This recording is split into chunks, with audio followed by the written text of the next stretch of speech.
So hello and welcome guys, मैं सुनानी आपका हमारे चैनल सिंपल इन्वेस्टमेंट्स पे हार्दिक स्वागत करता हूँ। ठीक है, जो आज का हमारा वीडियो है वो बेसिकली होने वाला है जो हमारा सीरीज चल रहा है जिसमें वॉरेन बफेट के रेटिंग की समरी बता रहे थे। सो उसी का पार्ट होने वाला है और ये होने वाला है 1980 का पार्ट 5 होने वाला है। ठीक है, सो अगर आपने इसके पहले वाला वीडियो देखे नहीं है, अगर आपने 1980 का पार्ट 4 नहीं देखा है या फिर पार्ट 1 नहीं देखा है, तो पार्ट 4 के लिंक ऊपर आई बटन में छोड़ दें। और अगर आपने पूरी सीरीज अभी तक देखी नहीं है, आप इस सीरीज का अगर पहला वीडियो अभी देख रहे हो तो प्लीज़ पूरी सीरीज को देख लेना, पूरी सीरीज को चेकआउट कर देना। और ये जो पूरी प्लेलिस्ट है उसका लिंक ऊपर आई बटन में छोड़ दें, और ये जो पूरी सीरीज है उसका जो पहला वीडियो है उसका लिंक भी ऊपर आई बटन में छोड़ दें, ताकि आप वहाँ से चालू कर सकते हो पहले वीडियो से। ठीक है, तो पहले ये वीडियो देख लेना, फिर अगर ये वीडियो अच्छा लगा तभी वो सब देखना है। ठीक है, तो चालू करते हैं आज का मेरा वीडियो बिना से टाइम पास के। लेकिन उसके पहले अगर आपने हमारे चैनल को अभी तक सब्सक्राइब नहीं किया तो फटाक से नीचे लाल बटन है उसको भी दबा दीजिएगा, बाजू में बेल आइकन है यानी घंटे वाला आइकन है उसको भी दबा दीजिएगा, ताकि हमारे चैनल पर कोई भी नई वीडियो आएगी उसकी नोटिफिकेशन सबसे पहले आपके पास आएगी। ठीक है, तो चालू करते हैं आज का मेरा वीडियो। सो चालू करते हैं जैसे मैं 13 से। ठीक है, तो हम चालू करें सबसे पहले पीपीटी से। सो चलते सीधा पीपीटी की तरफ। So hello and welcome guys, अब हम आ चुके हैं हमारे पीपीटी पे। सो ये है Berkshire Hathaway share holders letter 1980 part 5 in Hindi. ठीक है, सो चालू करते हैं ये हमारा पार्ट 5। सो यहाँ पे आएगा सबसे पहले लेसन नंबर 13। सो ये जो लेसन नंबर 13 है उसमें वॉरेन बफेट जी कहते हैं, वे कहते हैं कि our acquisition preferences run toward businesses that generate cash, not those that consume it. As inflation intensifies, more and more companies find that they must spend all funds they generate internally just to maintain their existing physical volume of businesses. There is a certain mirage-like quality to such operations. However attractive the earnings number, we remain leery on businesses that never seem able to convert such pretty numbers into no strings attached cash. यानी lesson में 13 में Warren Buffett कहते हैं, वे कहते हैं कि हमें ऐसी कंपनियां पसंद है जो कैश जनरेट करती है, और बेसिकली ऐसी कंपनियां पसंद नहीं है जो कैश को कंज्यूम करती है। ठीक है, सो यानी उनको कैपिटल एक्सटेंसिव बिजनेसेस पसंद नहीं है, और ऐसी बिजनेस जिनके जो मॉडल है यानी उनके जो बिजनेस मॉडल है वो एसेट लाइट बिजनेस मॉडल है वो उनको पसंद है। ठीक है, सो मीन्स अभी इसको और एक्सप्लेन करने के लिए ये सब चीज़ों को मीन्स यहाँ पर उन्होंने ऐसे बिजनेसेस को मिराज कहा गया है। और वॉरेन बफेट यहाँ पे ऐसे बिजनेस की बात भी करते हैं जो बेसिकली मीन्स उनकी अर्निंग ज़्यादा है लेकिन वो लोग कैश जनरेट नहीं कर पाते हैं। सो ये सब चीज़ों का हमने यहाँ पे एग्जांपल्स भी दिए। ठीक है, सो अभी उन सब एग्जांपल को जानने के लिए, सब चीज़ों को डिटेल में अंडरस्टैंड करने के लिए चलते सीधा हमारे कैमरे पे। सो ये जो लेसन नंबर 13 था उसमें वॉरेन बफेट जी बेसिकली दो टाइप की कंपनी की बात करते हैं। एक वो होती है कंपनी जो मीन्स कैश को खाती है, और एक वो होती है जो कैश को जनरेट करती है। ठीक है, सो एक कैश खाने वाली कंपनी क्या होती है? कैश खाने वाली कंपनी यानी बेसिकली ऐसी कंपनी है जिनमें भी जो कैपिटल एक्सपेंडिचर है वो बहुत ज़्यादा होता है, यानी उसका जो एक्सपेंडिचर है वो बहुत ज़्यादा होता है। ठीक है, मैं यहाँ पे बोल रहा हूँ एक्सपेंडिचर ज़्यादा होता है, एक्सपेंसिव ज़्यादा नहीं होता है, एक्सपेंडिचर ज़्यादा होता है। ठीक है, दोनों में एक फ़र्क होता है, तो आपको ये जानना पड़ेगा। अगर आपको पता नहीं एक्सपेंडिचर एक्सपेंस ये सब में क्या फ़र्क होता है तो प्लीज़ नीचे कमेंट छोड़ दीजिएगा ताकि हम उसके ऊपर वीडियो बना सकते हैं। ठीक है, सो ये जो एक्सपेंडिचर है, जो भी कंपनी का एक्सपेंडिचर ज़्यादा होता है तो मैं उसको ज़्यादा खर्चा करना पड़ता है इसका मतलब। ठीक है, सो जो भी कंपनी का एक्सपेंडिचर ज़्यादा है मतलब उसको बिजनेस में ज़्यादा खर्चा करना पड़ता है, यानी वो कैश को ज़्यादा खाती है। और जिस भी कंपनी का जो एक्सपेंडिचर है वो नॉर्मली मीन्स एक नॉर्मल लेवल के आसपास है, वो ज़्यादा बढ़ता नहीं रहता, मीन्स उसमें ज़्यादा ग्रोथ नहीं होता है। सो बेसिकली एक अच्छा साइन होता है कि वो जो बिजनेस है वो बहुत ज़्यादा स्टेबल है, उसमें जो बिजनेस है उसको खुद पे ज़्यादा खर्चा करने की जरूरत नहीं पड़ रही है। ठीक है, सो वॉरेन बफेट जी इसी चीज़ की बात करते हैं, वे कहते हैं कि हमें हमेशा ऐसे बिजनेस पसंद है जो कैश को जनरेट करते हैं, हमें ऐसे बिजनेस नहीं पसंद है जो कैश को खाते हैं। ठीक है, सो अगर हम देखेंगे कि ये जो कैश को जनरेट करने वाले मीन्स ऐसे कौन से बिजनेस है जो कैश को जनरेट करते हैं। सो ऐसे बिजनेस जो ज़्यादा प्रॉफिट कमाते हैं वो लोग क्या ज़्यादा कैश जनरेट कर पाते हैं? ऐसा बिल्कुल नहीं होता। मैंने अपनी इसके पहले एक वीडियो बनाई थी, उसमें हमने आपको बताया था कि बेसिकली जो कैश होता है वो प्रॉफिट के बराबर नहीं होता है, यानी जो प्रॉफिट होता है वो कैश के बराबर नहीं होता। यानी ऐसा हो सकता है कि आपको 100 रुपये का प्रॉफिट हुआ लेकिन वो जो 100 रुपये वो आपके बैंक अकाउंट में नहीं होंगे, आपका बैंक बैलेंस 0 रुपया भी हो सकता है। ऐसा हो सकता है कि आपको जो प्रॉफिट है वो 2000 रुपये का हुआ लेकिन आपके अकाउंट में -100 रुपीज़ होंगे।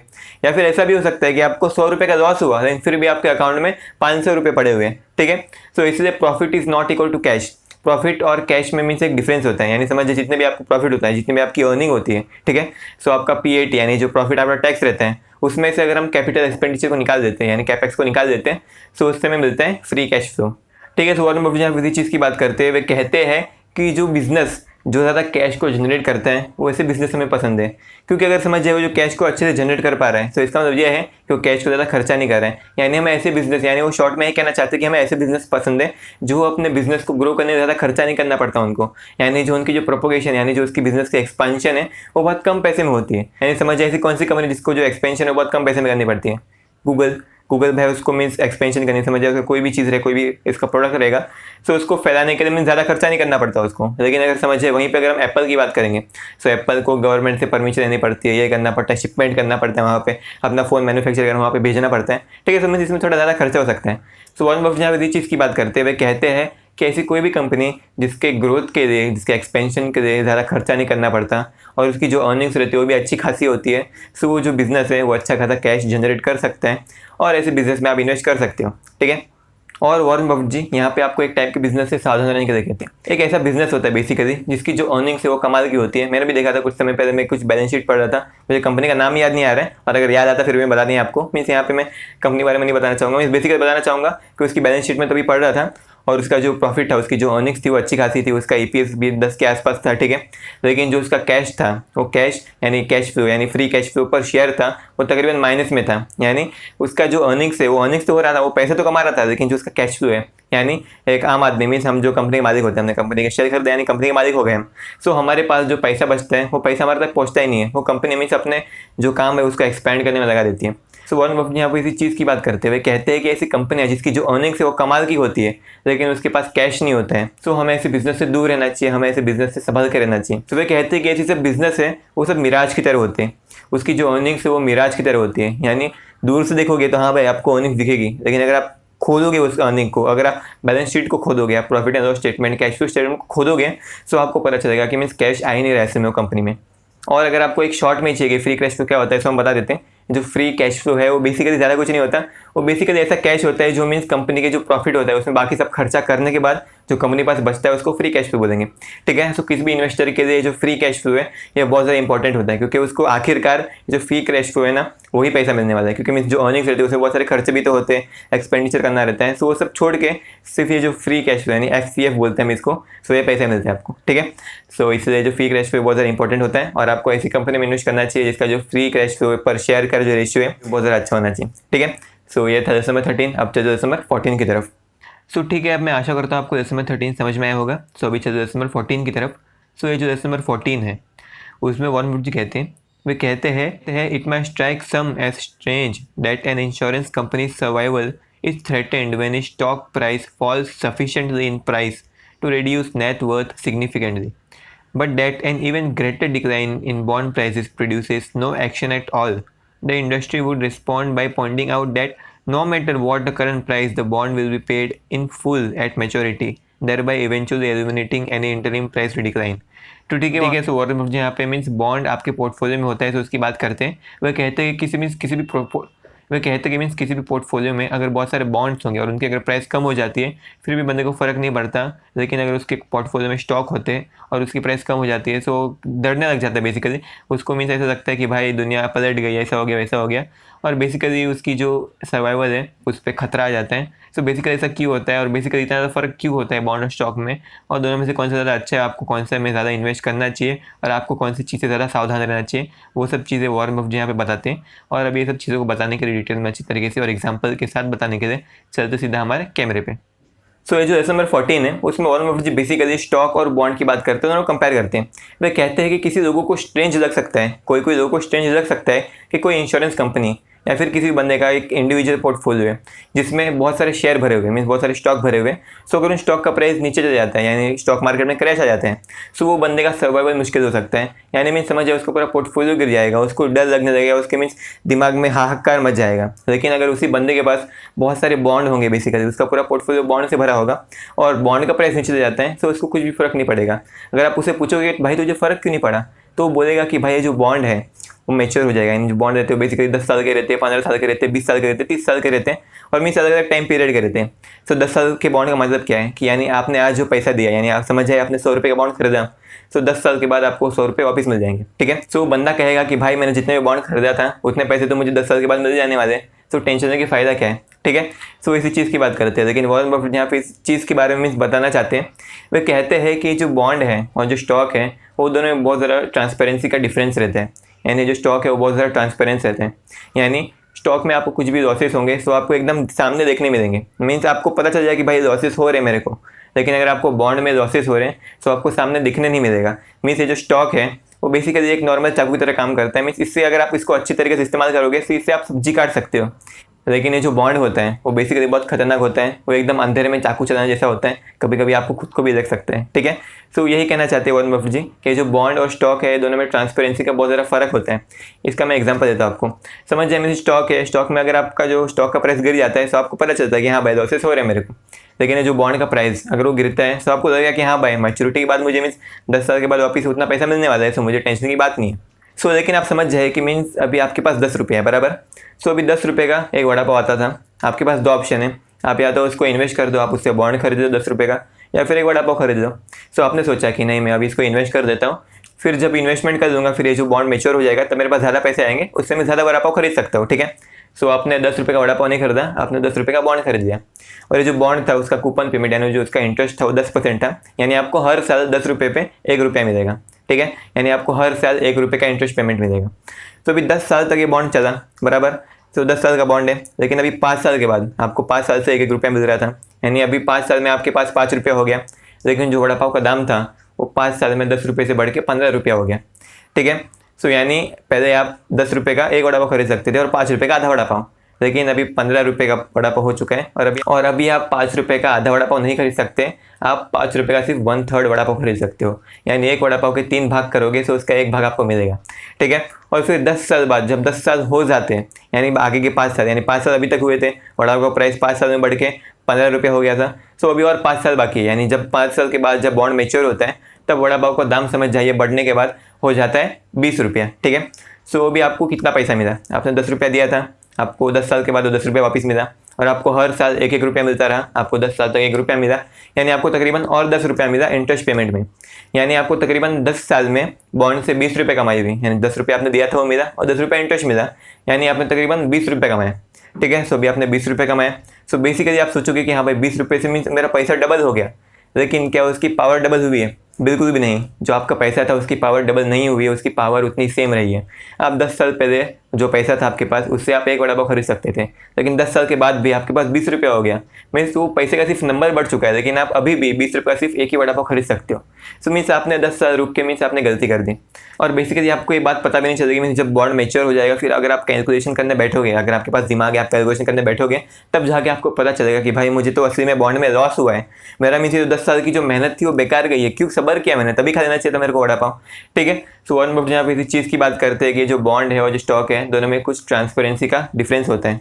यानी आपको स्टॉक में लॉसेस सामने दिख सकते हैं, मीन्स सामने पता चल सकते हैं, लेकिन जो बॉन्ड के जो लॉसेस होते हैं वो आपको सामने नहीं दिखेंगे, मीन्स आपको उसको ढूंढना पड़ेगा। मीन्स वो एकदम छुपे रहेंगे और आपको लगेगा कि भाई बॉन्ड में प्रॉफिट हो रहा है, लेकिन बॉन्ड में प्रॉफिट नहीं होगा, आपको लॉसेस हो सकते हैं।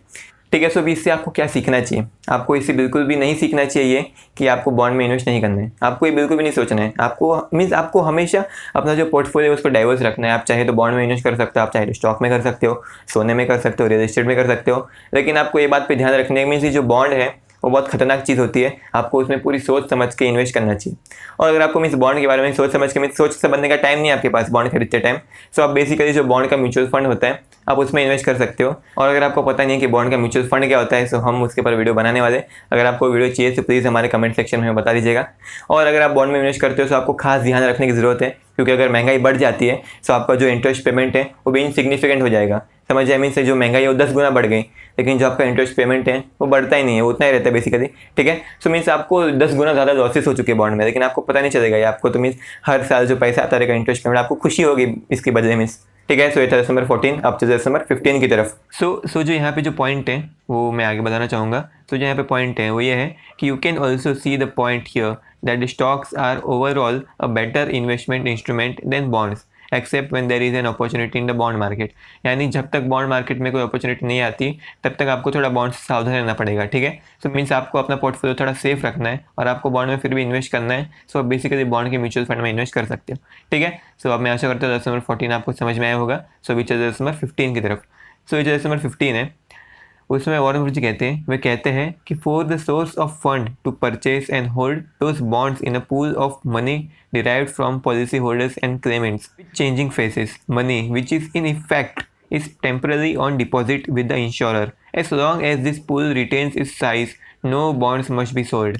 If the pool of fund shrinks, which it will if the volume of business declines significantly. Assets must be sold to pay off the liabilities.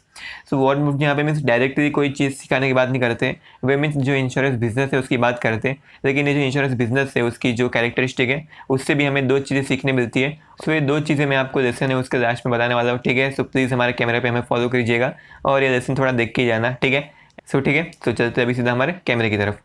सो ये जो लेसन नंबर 15 है उसमें वॉरेन बफेट जी बेसिकली मीन्स इंश्योरेंस बिजनेस की बात करते हैं। सो अगर आपको इंश्योरेंस बिजनेस में इन्वेस्ट करना है सो प्लीज़ ये वाला लेसन जरूर देखना, ठीक है। और नहीं तो समझिए आपको कोई ऐसे बिजनेस में इंटरेस्ट है सो आप फिर भी देख सकते हो, मीन्स आपको पता चलेगा कि मीन्स इंश्योरेंस कंपनी कैसे चलती है उसके बारे में थोड़ा जानने मिलेगा और मीन्स थोड़ा आपका नॉलेज बढ़ जाएगा, ठीक है। सो लेसन देखना। और इस लेसन के लास्ट में मैं दो टिप देने वाला हूँ, मीन्स टिप तो नहीं बेसिकली दो सीख देने वाला हूँ, बेसिकली बहुत ज़्यादा इंपॉर्टेंट लेसन बताने वाला हूँ कि मीन्स ये जो लेसन नंबर 15 है उससे आपको दो चीज़ें सीखने मिलती है, लेकिन वो आपको ऐसे सामने नहीं दिखेगी, आपको उसको खुद के निकालना पड़ेगा, ठीक है। सो दो चीज़ है वो मैं आपको इस जो लेसन होगा उसके लास्ट में बताने वाला हूँ। सो आप कहीं भी मत जाइएगा, अगर आपको इंश्योरेंस बिजनेस के बारे में जानना नहीं है तो आप इसको थोड़ा स्किप कर सकते हो और लास्ट की दो टिप है उसको आप देख सकते हो, मीन्स बेसिकली आपको उसमें बहुत ज़्यादा कुछ अच्छी चीज़ें सीखने मिलने वाली है, ठीक है। तो इसमें वॉरेन बफेट जी कहते हैं कि जो इंश्योरेंस बिजनेस होता है उसमें ऐसा होता है बेसिकली कि साल की जब स्टार्टिंग होता है, यानी जो कोई भी पॉलिसी का स्टार्टिंग होता है तो बेसिकली जो इंश्योरेंस कंपनी है वो पॉलिसी बेच के बहुत सारे पैसे कमा लेती है। फिर जैसे वो साल खत्म होता रहता है वैसे वो पैसे मीन्स क्लेम में देने पड़ते हैं हमको, क्योंकि जो इंश्योरेंस कंपनी रहती है उसमें बहुत सारे लोग इंश्योरेंस खरीदते हैं और किसी ना किसी के साथ तो कुछ ना कुछ होने वाला है बेसिकली। सो लोगों को क्लेम सेटलमेंट करना पड़ता है, वो लोगों को पैसे वापस देने पड़ते हैं। सो इतने पैसे आते हैं, इतने पैसे जाते हैं, उसमें से बहुत कम पैसा बचता है, 1-2% या 3-4% बचता है। मीन्स हम एग्जांपल के लिए देते हैं कि 3-4% बचता है, उतना हमें प्रॉफिट होता है। वे कहते हैं कि समझ जाए साल के स्टार्टिंग में 10 लाख रुपये आए और साल के एंडिंग में सिर्फ 9,90,000 गए, तो 10,000 बचते हैं, वो हमारा प्रॉफिट हो जाता है। तो वे कहते हैं कि इंश्योरेंस बिजनेस में ऐसा ही होता है, मीन जो पैसा है वो बार बार घूमते रहता है, मीन्स जो पैसे वो बार बार आते जाते हैं, बार बार जाते जाता है, फिर वापस आएगा, फिर वापस जाएगा। सिर्फ इसके बीच में मीन्स जो पॉलिसी होल्डर्स के चेहरे बदलते रहते हैं और कुछ फर्क नहीं होता, मीन्स पैसा सिर्फ घूमते रहते हैं। तो वे कहते हैं कि सिर्फ जो पैसा घूमते रहते हैं उसमें होता ये है कि जो पैसा आता है उससे वो लोग बॉन्ड खरीद लेते हैं, जो इंश्योरेंस कंपनी वाले वो लोग बॉन्ड खरीद लेते हैं, वो बहुत ज़्यादा मात्रा में खरीद लेते हैं, क्योंकि जो पैसा है वो बेसिकली 1 साल के लिए आता है, बेसिकली 1 साल के आएगा फिर वापस चले जाएगा, ठीक है। तो वे कहते हैं कि वो लोग 1 साल के पैसे से वो लोग 30-30 साल के बॉन्ड खरीद लेते हैं, जो कि बहुत गलत बात है। सो अभी आप सोचो कि मीन्स ये इतना ज़्यादा खतरनाक है क्यों? ये इतना ज़्यादा खतरनाक इसलिए है क्योंकि जो पैसा है वो घूम रहा है बेसिकली। सो अगर समझ जाइए किसी साल ये पैसा चला गया लेकिन अगले साल उसका सिर्फ आधा ही पैसा वापस आया, तो क्या होगा? आधा पैसा आया या फिर जो गया था वो पैसा वो डबल पैसा चला गया था, जितना पैसा आया था उससे डबल पैसा चला गया था, जिसकी वजह से जो हमारे बॉन्ड थे वो हमें बॉन्ड बेचने पड़ेंगे। यानी जो इंश्योरेंस कंपनी जो बॉन्ड खरीदे थे, यानी इंश्योरेंस कंपनी का जो भी एसेट था उन लोगों को मीन्स वो क्लेम सेटलमेंट करने के लिए उनको बॉन्ड बेचने पड़ेंगे। सो वॉरेन बफेट बेसिकली इसी चीज़ की बात करते हैं कि जो इंश्योरेंस कंपनी है उनको खास ध्यान रखना पड़ेगा इस चीज़ से। सो बेसिकली जो पूरा लेसन था उससे आपको दो चीज़ें सीखने मिलती है, इस आपको इसे नॉर्मल सीखने नहीं मिलेगी, लेकिन उसका जो लेसन है वॉरेन बफेट यहाँ पे जो पूरा लेसन था उससे दो चीज़ें सिखाना चाहते हैं, और जो दो चीज़ें वो बहुत ज़्यादा इंपॉर्टेंट है, बहुत ज़्यादा इंपॉर्टेंट है, ठीक है। तो दो चीज़ थी, उसमें जो पहली चीज़ थी वो ये थी कि किसी भी कंपनी को कभी भी शॉर्ट टर्म फंड का इस्तेमाल लॉन्ग टर्म चीज़ करने के लिए नहीं करना चाहिए।